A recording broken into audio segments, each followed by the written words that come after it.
morning. We're coming to you from Las Vegas today. Las Vegas is not just the Sin City.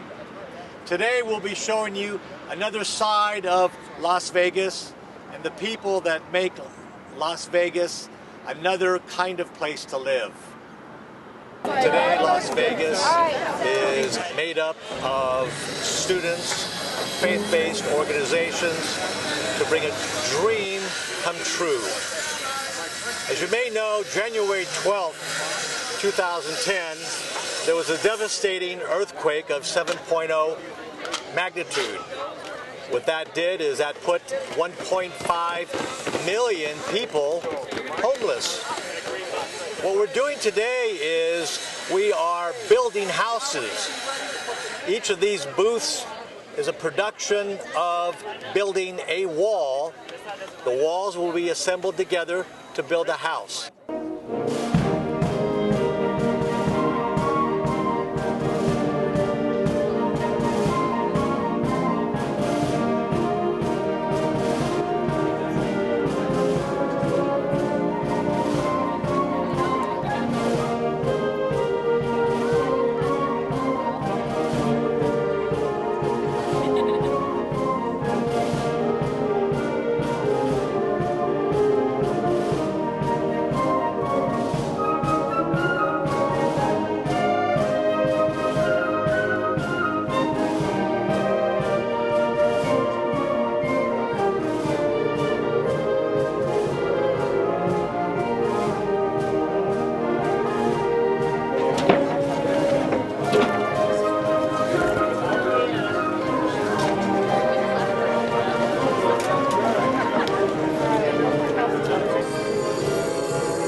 One of my dearest friends, Ted Ciotti, and I just wanted to introduce Ted to the world here.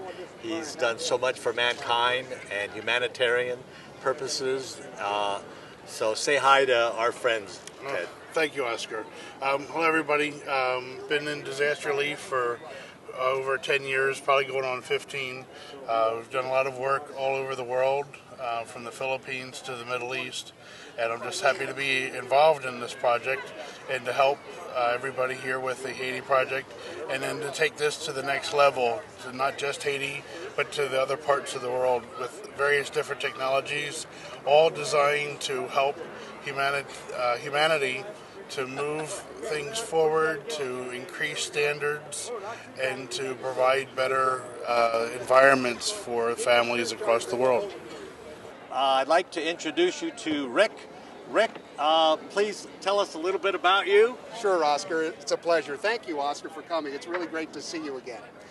And Oscar, this is really a very, very exciting day for all of us here. This is a prototype build for the Help Build Hope Haiti project, and it's a prototype of the exact home that we are going to be producing in Haiti, which is going to be taking place later this year. And I say home, but this is part of a 5,000 home project that we are going to be bringing to Haiti over the next 5 years. UNLV in our background here is this is the School of Architecture, and what we have here today is the student body from the School of Architecture who's come out and volunteered, come alongside of us to do the prototype.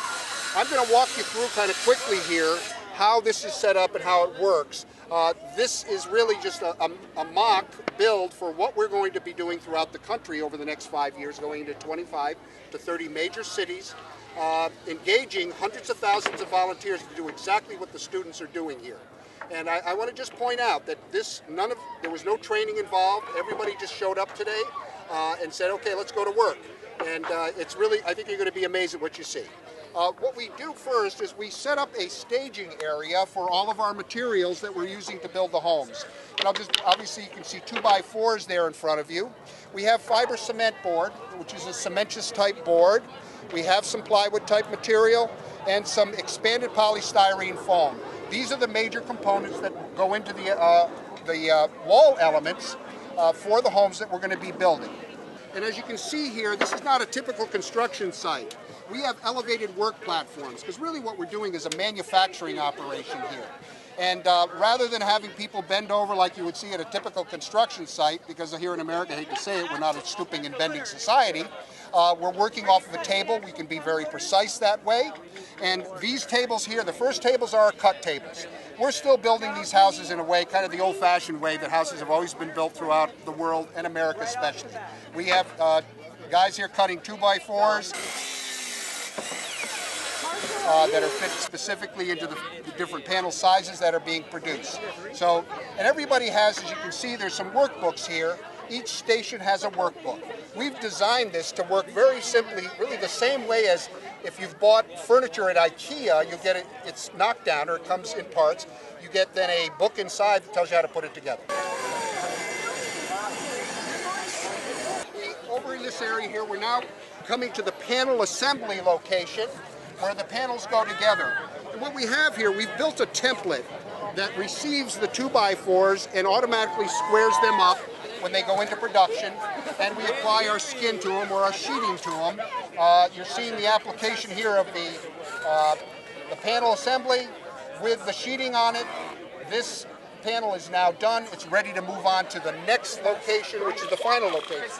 As you can see, we have students here, girls and boys, men and women alike.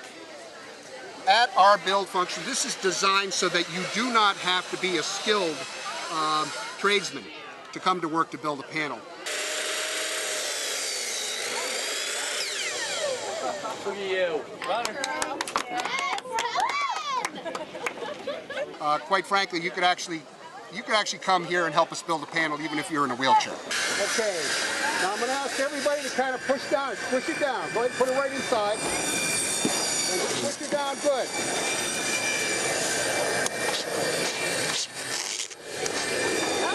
Okay, push it down real good.